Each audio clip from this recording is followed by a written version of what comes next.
Banyarwanda, Banyarwandakazi kandi inshuti zanjye, ndabasubuje. Imana ibagire neza muri uyu mwanya, imugire amahoro. Ngarutse nanone rero ngira ngo dufate umwanya twongere tuganira amagambo makeya. Burya iyo umuntu ariho akabona bukeye abakwiriye gushima Imana, ariko kandi hari byinshi tuba dukwiriye gutekerezaho kugira ngo urugendo rwacu rurusheho kuba rwiza bigendeye ku rwo tumaze kurangiza. Tuba tuzi urwo turangije ariko ntituba tuzi urusigaye. Impamvu tuba dukwiriye usuzuma urwo tumaze kugenda uko rumeze kugira ngo binadufashe kumenya uko dukwiriye kwitwara mu rugendo rusigaye. Burya n'umushoferi yatwaye imodoka, uko yabonye inzira yanyuzemo binamuha kugira uko yitwara mu nzira iri imbere asigaje. Yasuzumiye ku kirere n'uko ari kubona inzira, bikamuha kumenya uko agomba kwitwara mu rugendo rero ruri imbere. Ubwo rero nanjye nagira ngo tuganire ku by'ubu buzima kugira ngo ibitaboneye turusheho kubitunganya. Hari ubwo wumva ibivugwa cyangwa se ukagira ibyo ubona hirya no hino bikagwa kwibaza byinshi, ariko kandi twakabaye tugira icyo dukoraho. Birababaje rero iyo ubona hari umuntu wirengagiza ukuri akakwita ikinyoma, n'ikinyoma akacyita ukuri, icyiza akacyita ikibi, cyangwa ikibi akacyita icyiza, umwijima akawita umucyo, n'umucyo akawita umwijima. Na Bibiliya ubwayo yarabivuze ngo hazabona ishyano abita ikibi icyiza, icyiza bakacyita ikibi, umwijima bakawita umucyo, n'umucyo bakawita umwijima, ngo ibishaririye bakabyita ibiryohereye, ibiryohereye nabyo bakabishyira mu cyimbo cy'ibishaririye. Aho biboneka mu gice cya 5 umurongo wa 20 muri Yesaya mwasoma kandi ukahasobanukirwa neza. Hazabona ishyano abita icyiza ikibi. Nagira ngo umufate umwanya mu utekereza. Birababaje iyo Imana yaduhaye ubwenge, ubasha gutekereza neza, ufite umutima nama, ukaba wirengagiza ukuri, wirengagiza icyiza, wirengagiza umucyo, aho ukagenda ukora ibidakwiriye, nyamara hari ibyo akabaye ugomba gukora ikizima. Buryo umuntu ntabwo yiberaho wenyine, aberaho abandi. Mu byo ukora rero wakabaye uzirikana yuko atari we bireba wenyine, hari n'abandi bireba, yaba ari abo wabyaye cyangwa uzabyara, yaba hari n'abandi bantu bagushamikiyeho muri ubu buzima. Icyo ukoze cyose rero ukazirikana no ko nubwo kitakugiraho ingaruka, ariko gishobora no kugira ingaruka kuri abo bose bagushamikiyeho. Birababaje rero ku muntu ufite ubwenge, umuntu ufite umutima nama, ku muntu wize. Burya twiga ngo ubwenge bwacu bujijuke kurushaho, ariko ukababazwa no kuba umuntu nk'uwo nguwo ubona hari byinshi agenda abindikiranya, ari byinshi agenda agoreka, nyamara yakaba yabigorora. No kutagorora ikintu kandi buryo ubona ko kigoramye, nubwo kitaba cyaragoretswe nawe, nabyo ubwabyo ni icyaha. Imana ikubara nk'umunyacyaha. Birakwiriye yuko rero niba uri umunyabwenge, niba ufite umutima nama, kandi umutima nama wawe urakora, reka kuwusuzugura, kuko icyo ugiye gukora cyose umutima nama urakubwira, ahubwo wowe wangiza ukawirengagiza, ukirengagiza igikwiriye ugomba gukora kubw'inyungu zawe ufite runaka, ukabyirengagiza. Ntabwo bikwiriye.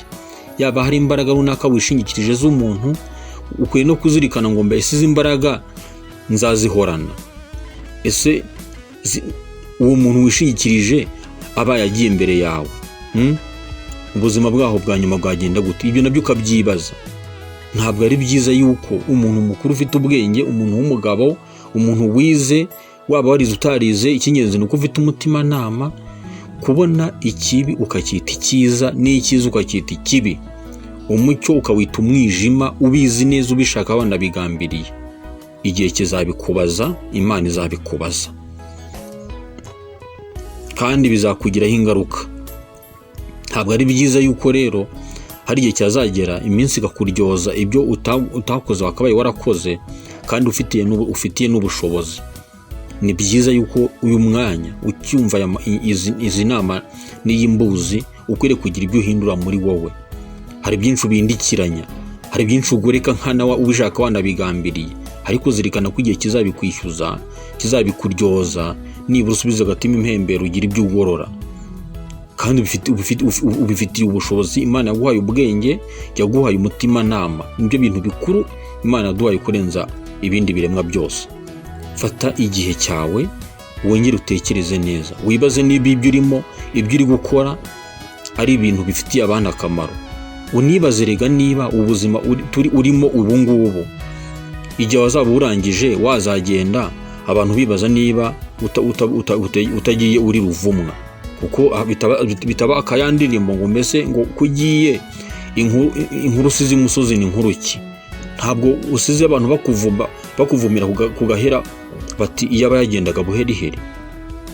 Ubyibaze, kandi umara kubyibaza ushaka igisubizo gikwiriye, ushaka ibyo ukora byazasiga bifasha abantu muri ubu buzima nubwo wazaba utagihari. Kandi birashoboka yuko wagira ibyo ukora, kuko natwe twigira ku byo abandi bakoze wenda batanagihari, ariko bikadufasha. Ibyo dusoma mu bitabo, ibyo twumva mu nkuru zitandukanye biradufasha kandi bikatuyobora muri ubu buzima. Birakwiriye ko natwe tugira ibyo duhindura, ko dukwiriye kugira ibyo dukora kandi byazatugirira akamaro, ndetse n'igihe twazaba tutagihari bigasigara bigira abandi akamaro kuko twabikoze neza. Tureke kwirengagiza ukuri, tureke kwirengagiza icyiza ngo tukite ikibi, cyangwa se ngo dufate umwijima tuwite umucyo. Ibyo biragatsindwa, tutazagusha ishyano. Gufata umuhondo ukawita umweru, umutuku ukawita icyatsi, umukara ukawita ubururu, ucurikiranya ibintu ubishaka, ujijisha abantu ubizi kandi wanabigambiriye, Imana izagukubita inkoni kandi uzumirwa igihe kizabikubaza. Kubw'umutimanama Imana yaguhaye, fata igihe cyawe wibaze, wongere utekereze neza. Nk'umuntu Imana yahaye ubwenge, ikaguha umutimanama, ikaguha ubushishozi, ukwiriye kwitekerezaho neza. Ukwiriye kumenya ngo ese ibyo ndimo, ibyo ndi gukora finalma bizarangira bite? Ese biri gufasha abandi cyangwa biri kubayobya? Ariko uzi kugira ngo ube hari umuntu wakabaye uri guha umucyo, yaba ari uwo mwana utaramenya gutandukanya icyiza n'ikibi, yaba ari umuntu utazi ukuri kw'ibyo urimo cyangwa se kw'ibyo uri kuvuga, wakabaye umuha umucyo kuri ibyo ngibyo, ariko ukaba uri kumuyobya. Ni nko kuba umuntu yakuyoboza ati se inzira iragana hehe, ukamwereka inzira igana mu gihonomanga, kandi hari inzira wakabaye umwereka igihe ageze mu mayira abiri. Ukaba uzi ko iyi nzira yamufasha kugira aho agiye vuba, ubizi neza, kubera ko we atabizi, ahubwo ukamwereka inzira itariyo, ukamuyobya, agatana akagenda akajya kure, ukamuyobya.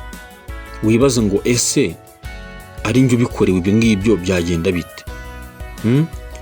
Ntawe bitandukaniye rero no gufata umweru ukawita umutuku, ugafata icyatsi ukacyita umukara, ugafata umuhondo ukawita ubururu. Ntabwo bitandukaniye, kandi ibyo ngibyo igihe kizabikubaza, kandi umuntu abikora abizi, abishaka yanabigambiriye. Niba hari n'imbaraga runaka waba wishingikirije, uzirikane ko izo mbaraga utazazihorana. Ushobora kugenda mbere cyangwa ukagenda nyuma, izo mbaraga wishingikirije zikabura mbere yawe, ugasigara uri aho ngaho uryozwa ibyo utakoze wakabaye warakoze. Nyamara ufite ubwenge, ufite umutimanama. Imana yaguhaye ubwo bwenge, yaguhaye ayo mahirwe, yaguhaye izo ngeri zombi yaraziguhaye kugira ngo zifashishe muri ubu buzima. Ugire ibyo ugorora, ugire ibyo ushyira mu buryo bwiza, ugire abufasha. Niba hari ibyo ukora ubikore, niba hari ibyo ugaragaza ubigaragaze mu gihe cyabyo gikwiriye. Ariko igihe ujya kugoreka ibintu, ugafata uwo mwijima ukawita umucyo, ugafata ibishariri ukabyita ibiryohereye, ugafata ibyiza ukabyita ibibi, Imana izabikubaza igihe kizabikwishyuza. Birakwiriye yuko nk'umuntu ufite ubwenge, nk'umuntu wize, nk'umuntu ufite umutimanama, nk'umuntu mukuru, kwiga ntabwo bivuze kujya kwicara mu ishuri. Ubu buzima bwabwo tunyuramo ni ishuri. Amateka twumvise, amateka twabonye, burya agira byinshi adufasha. Ukaba uzi nk'ikintu runaka cyabaye, ukaba uzi ingaruka cyagize kuri kanaka no kuri ba kanaka, ubizi neza, ukabyirengagiza, we wumva ntacyo bikureba, wumva ntacyo bikubwiye, ukirengagiza ko iminsi iri harana nayo ikurindiriye ngo uzakubaze. Ariko ubwenge dufite Imana yaduhaye tumumaze iki? Umuntu akajya akigira injiji nkaho ibi byose abiyobewe, nyamara bizi neza, byaranamubereye mu maso abibona, cyangwa se no mu matwi yarabyumvise neza, ariko ukajya ukirengagiza ikintu nk'icyo ngicyo. Nagira ngo nkumenyeshe yuko wabyirengagiza utabyirengagiza, wabyumva utabyumva, ibi byose bizakugiraho ingaruka igihe kizabikwishyuza. Kandi ikibikwishyuza ntabwo uzasubiza ngo nari. Oya, igihe kizaza, igihe burya nicyo mucamanza. Igihe kizagera rero, kandi ntabwo uzaba ufite kugira ikisobanura na kimwe. Mu gihe ufite ubwenge, mu gihe wumva inama nk'izi ngizi ukazirengagiza, mu gihe wanga kugira ibyo ukora wakabaye ukora kandi ubibona, ahubwo wowe ukaba ufite ibyawe wimirije imbere, ukaba ufite intumbero yawe mbi washyize imbere, ibyo byose rero bizakugiraho ingaruka. Ayo mateka, burya amateka biraho kutwigisha, nubwo aba yararangiye, ariko hari ibyo dukuramo bidufasha mu buzima buri imbere. Ibi byose ukabireba ukabirenza amaso, ukabirenza ingohe, ukabisuzugura nkaho ntacyo bimaze, ahubwo kubwa za nyungu zawe uri gushakisha, wirukankaho, ukirengagiza ibyo byose, ugakora ibidahwitse, nyamara ibihwitse bihari kandi bifitiye ubushobozi bwo kubikora. Igihe kizabikwishyuza, nikitanabikwishyuza kizabyishyuza abo bose navuze bagushamikiyeho, kandi burya ubahemukiye. Bigaruka kandi nakubwiraga ngo mbese ntuzagenda uri ruvumwa.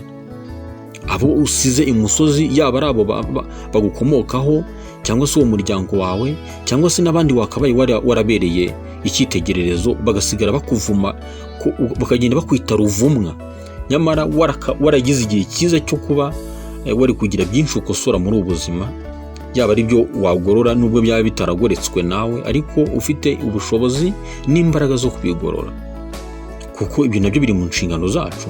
Hari byinshi biba byaragoretswe na rubanda bandi, ariko twebwe tukaba tugomba kubishyira mu buryo, tukabigorora. Turi gupfusha igihe cyacu ubusa rero. Izi nama tuzibyaze umusaruro, uzumve, uzubahirize, umenye icyo ukwiriye gukora mu gihe cyabyo gikwiriye. We kugira ibyo wirengagiza kandi ubona ukwiriye kugira icyo ubikoraho byagirira akamaro ku buzima bwawe no ku bw'abandi. Ndabashimiye, mugire amahoro, ariko turusheho kwitekereza neza no gutekereza aho abandi, utekereza ahawe n'aho abandi. Mu gihe kandi wumva izi nama zifite akamaro, ndagusaba gukanda kuri subscribe, ndagusaba gusharinga iki kiganiro kugira ngo kigere kuri benshi, izi nama zikomeze gufasha benshi muri ubu buzima, kandi kuri like, kandi ibi biganiro dukomeze kubisangiza inshuti n'abavandimwe kugira ngo tuve mu bwiza tujya mu bundi. Dukomeze kuryoherwa n'ubuzima, ubuzima bwacu bukomeze kuryoha aho kugira ngo busharire, twe kuba intandaro yo gushaririza ubuzima bw'abandi. Ndabashimiye, mugire amahoro, Imana ibahe impagarike n'ubugingo.